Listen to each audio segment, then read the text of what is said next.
Storytime with Miss Bethany. I'm Miss Bethany.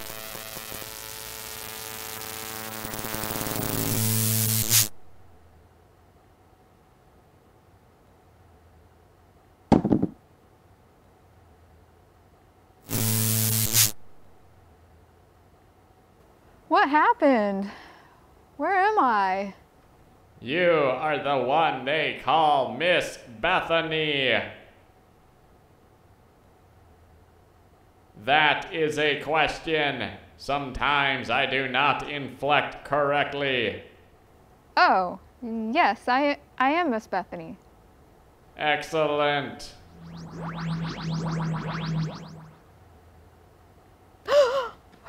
Who are you?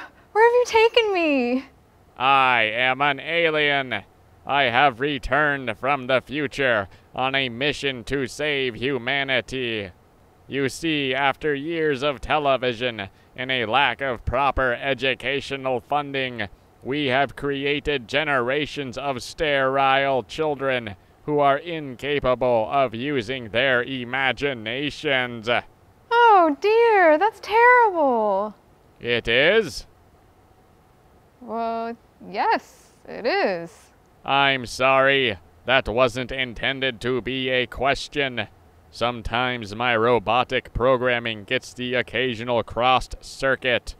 Wait, didn't you say you were an alien? Yes, I am from the future.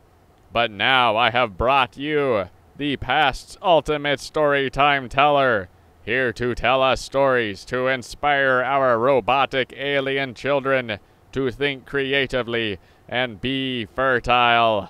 But all my library books, they're still on Earth. In the past. Very well, I shall disintegrate you and get the past's second ultimate story time. Whoa, it's okay. I know lots of stories. I can tell you a story.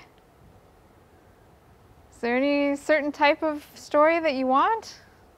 Oh, the usual will do. Anything that involves the world ending, or where a middle-aged femalian Glugan gets its mushmashi back with a younger, attractive non-femalian Glugan equivalent will be just fine.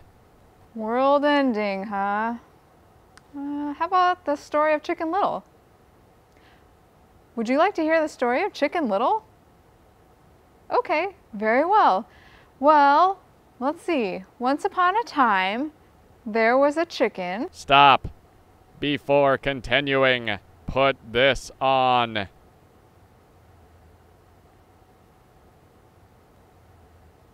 What is it? It's a psychic computer obtained from the future. Your super future.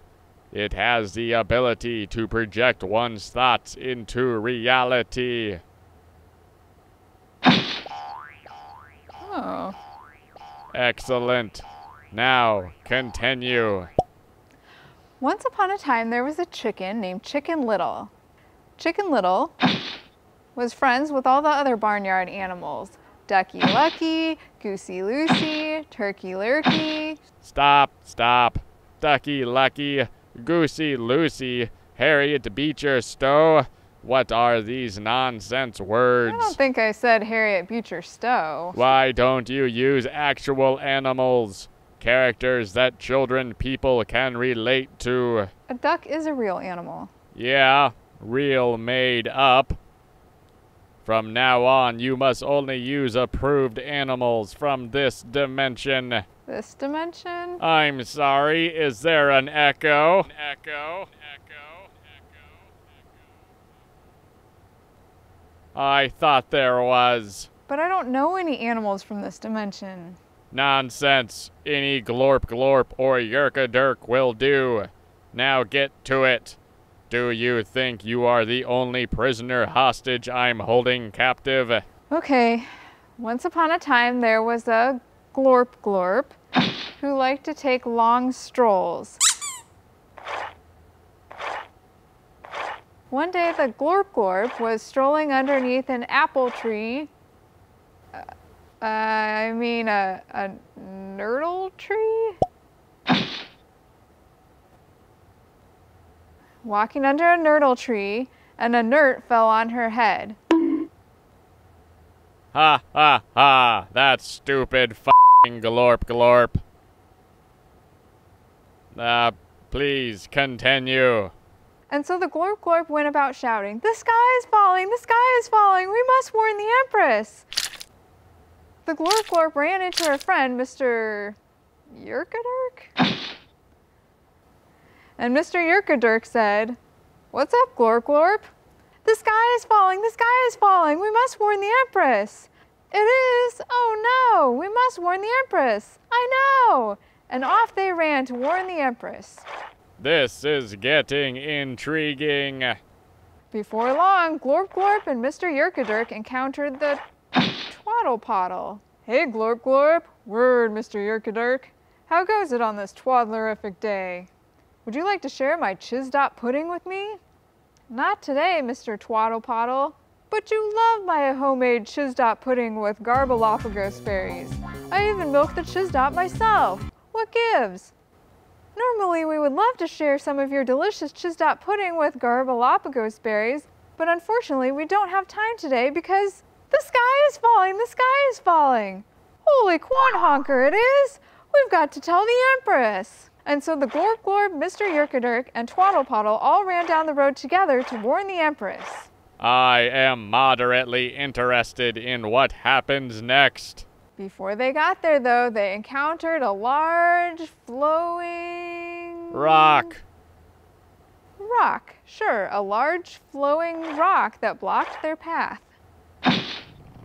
"Oh no," said Mr. Yerkadurk. "This rock is blocking our path. How will we warn the Empress with this rock in the way?" "Maybe I can help." And out stepped a red phalangigator.